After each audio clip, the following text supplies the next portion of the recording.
విశాఖ సాగర తీరంలో ఆధ్యాత్మిక పండుగ జరుగుతోందని చెప్పొచ్చు. సో ఇక్కడ మీరు చూస్తున్నారు శ్రీ గరుడ అయోధ్య రామ మందిర నిర్మాణాన్ని ఎంత అత్యద్భుతంగా అంటే కన్నుల పండుగ.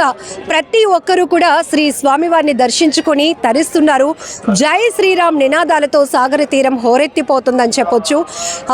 5 ఇంజనీర్లు, 15 మంది ఆర్కిటెక్చర్స్, 325 మంది కార్మికులతో నిరంతరాయంగా నిర్మితమైనటువంటి ఎక్కడా కూడా ఐరన్ కానీ అలాగే సిమెంటు ఇసుక వాడకుండా కేవలం చెక్కతో చేతి పనితో నిర్మించినటువంటి ఈ అద్భుత ఆలయాన్ని చూస్తున్నారు కదా, శ్రీ గరుడ అయోధ్య రామ మందిరం. సో భక్తులతో కిక్కిరిసిపోతోంది. చిన్న పెద్ద ప్రతి ఒక్కరూ శ్రీరాముల వారిని దర్శించుకొని తరిస్తున్నారు. పెద్ద ఎత్తున కిలోమీటర్ల కొద్ది క్యూ లైన్ మనకు కనపడుతోంది.